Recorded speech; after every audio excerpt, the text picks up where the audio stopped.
Love Knots Monday night, taking your relationship to the next level with Maria Romano. All right, so we're live. Hi, everybody. It's Monday night with Maria. Let's see. And today is March 22nd. Oh my gosh, is this year just getting away from us, isn't it? Huh? So, a couple of things. How was your weekend? Anybody want to tell me how your weekend was? Did you do something fun? I married quite a few people. That's what I got to do over the weekend. That's my weekends for now. So tonight, the topic. Tonight we're going to talk about, are you ready to move in with your honey, right? You're moving to the next level. So you decided this is it, right? This is the plunge. You're ready. You're ready. You're so ready to move in.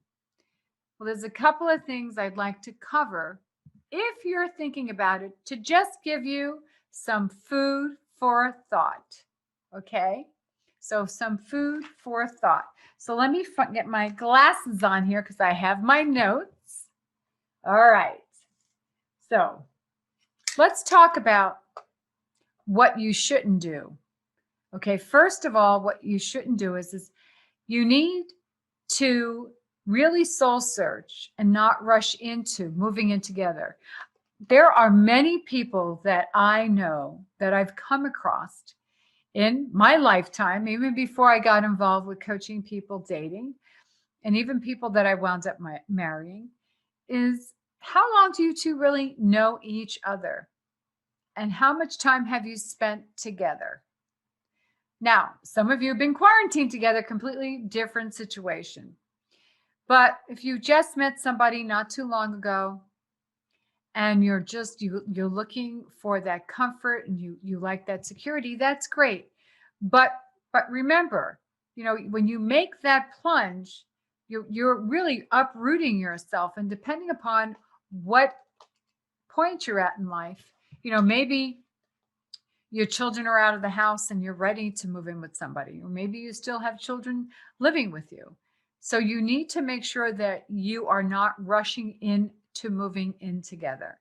And I see that happen. People meet people all the time and they're just ready now to take the plunge.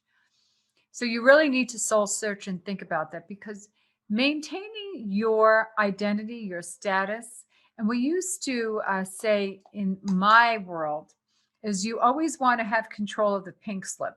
Now, for those of you that are old enough to know what a pink slip is, it means a pink slip means you own your own car outright. Okay. It's the title to a vehicle. And years ago, that was a term they used.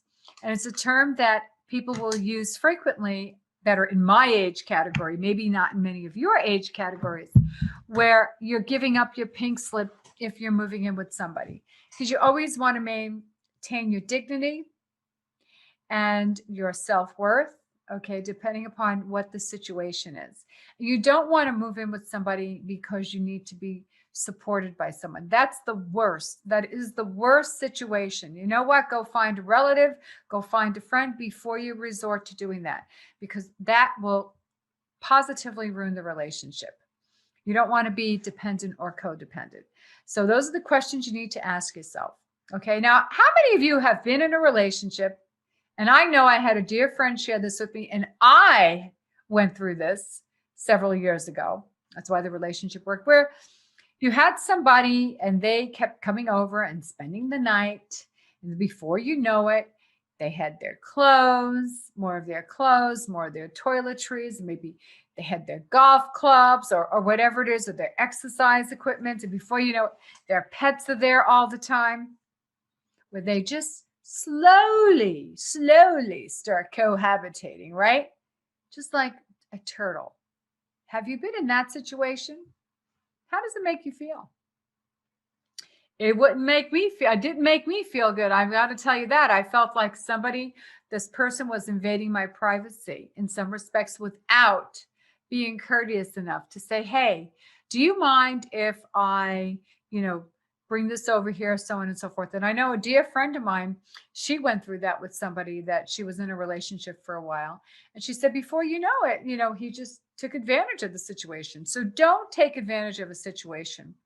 And if you want to be successful, and I mean really successful with your partner, you need to sit down and have a conversation before you get ready to move in. And the conversation you need to talk about, where are you going to move? Are you moving into his house, her house? Okay. And what is going to happen to your place? Are you selling your place right away? Is that person selling their place right away? These are questions you need to ask. And if you decide to cohabitate together, what if something happens to one of you? Okay. So you want to make sure that you have some sort of a legal document signed up. And this is what I tell people, especially if you have some assets, go seek out some legal advice. That's what they're there for. Okay, that's what an attorney's there for, to help you. You know, I always recommend when you move in with somebody, they may move in with you, you have an actual agreement. You have a written agreement. Because if it doesn't work, you want to be fair to the other person, and you just don't want to tell them to leave, but you want to maybe give them a little bit of time. Because if you don't, and if you get into a situation where it doesn't work out, and you wind up going into family court because you're trying to get somebody to leave your home, okay, that can be a whole nother ballgame. So you really want to protect yourself, and you're protecting the other party too. Somebody might take offense from it, but you know what? No matter what, even if you're moving from apartment to apartment, you both need to have an agreement, and you need to talk about money. Who's going to handle what? And also be prepared if somebody has a loss of income, somebody gets ill. Those are things, have the conversation. Be prepared so you're not surprised. How are you going to handle family members coming over? You know, my house, my daughter, kids, people will come over anytime they want. My home is open to my family and friends. Not everybody likes that. So if I were to move into someone else's home, how would they feel? And when you do move in, and I'm going to be posting on my blog, there was a great article that Redfin put out. They asked several dating experts, and they included me, yours truly, about what to do if you're getting ready to move in with somebody. So one thing is, first of all, you need to determine, are you buying a place together, or are you going to lease a place together? And are you going to, sell your home, sell the other party's home? And I'm going to tell you something. I don't recommend running out and selling your home. Rent your home, lease your home. And both of you maybe lease a home together. It's a trial period. We're not setting you up for failure, but we're setting you up where you have all your I's dotted and your T's crossed. No matter what age you are, guys and girls, it doesn't matter. Doesn't matter. You have a little or a lot. Okay, you want to make sure that you have your bases covered. It's smart. It's only good, prudent decisions, okay, that you're protecting both of you. But if you decide, so if you're going to, and maybe you want to buy a place together, that's fine. Again, you need to seek out legal advice in case something happens to one of you, or you decide to part ways. But if you are getting ready to blend two households together, go watch the movie on Netflix. It's a documentary called The Minimalist. And I've spoke about this before. This is a great documentary. It gets you thinking about what you need, what you don't need, and you start weeding out. And, really, you're decluttering. You're getting rid of. So if the two of you are going to be moving in together, you need to set up your space together. You don't need to have 3 of everything. You don't even need 2 of everything. Because you want to walk into an area, a home, wherever you're going to be living, and make it your home. But you don't want to feel like you have all this clutter, right?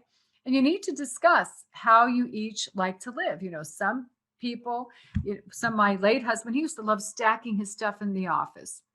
It used to make me crazy, but I used to shut the office door. And this is what he would say to me: Maria, it's not eating any bread. It's not costing us any money for electricity. I'm keeping it. That was his philosophy. And some people think that way. And Maria thought, we don't use it, get rid of it. Okay. So you need to have those conversations when you're moving in. When you're moving in, make sure you each have your own sacred private space. Yes. Man cave, woman's cave, whatever it is, even if it's just a corner. You both need to have some alone time. I think that's important with any relationship. So you need to set those boundaries. You need to talk about who is going to be coming over, who's entertaining, things like that. Or did they have family? You have family, because you don't want your family and friends not to feel welcome, right? They used to come to your home, and now maybe you've moved in with your significant other, and that's not the case. Again, you need to have those conversations. And that's why moving in together is really, I'm a big fan of moving in together, especially before getting married, because then you get to know each other. And that's important, to get to know somebody. You get to really know them when you live with them. The same thing they say when you travel with somebody, right? Those are two things you want to know. And this will give you an idea. And either it's going to work or it's not going to work. And it's okay, because you don't know until you actually try to do it together. But if you're moving in together, have conversations about money, have conversations about family members, things like people coming over, have your own space as well. Have the talk. If something were to happen, what would happen, and make sure if you need to seek legal advice, definitely do that. Okay. And again, you're blending in certain, two households, try to whittle it down. And that way, then when you walk into a place together and you live together, you don't feel like there's a lot of clutter, that you can breathe. It just helps for the relationship. They say that a cluttered home is a cluttered mind, and that's true. And you don't want to do that going in. So watch that Netflix series, The Minimalist. Great series. It'll get you to thinking. Got me thinking. I'm getting rid of a lot of stuff. My daughter's on my back. Mom, save this for me. And I said, well, you know how moms are. We try to save so much for our kids, but after a while, it's like, you know what? You're never going to use it. So enjoy yourself. If you're getting ready to move to the next level, I wish you well.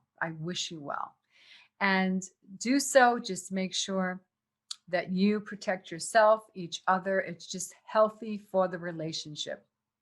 Have an agreement, even if you handwrite it yourself. And as another tip, every relationship, married or not, you should have a check-in time where you evaluate each other. You evaluate right when you're in a position for a company. Evaluate each other. How are you doing as a wife? How are you doing as a husband? How are you doing as a partner in general? A mom and dad. So these are great tips. So in the meantime, let's see. Oh, I'm just about done. And I hope everybody's well. Tomorrow I'm going for my second vaccine shot. So I'm very excited. And then ready to bust out there again and, get out and network a bit more. But in the meantime, if you have any questions, please remember, just send me a message or just email me, maria@trueloveknots.com. And it's TRUELOVE. And then it's KNOTS.com. I'd love to hear about your experiences, especially if you lived with somebody and it didn't work out, or you're living with somebody and it does work out, and what tips you recommend. So in the meantime, continue to stay happy, healthy, and safe, and always remember to spread love. Good night.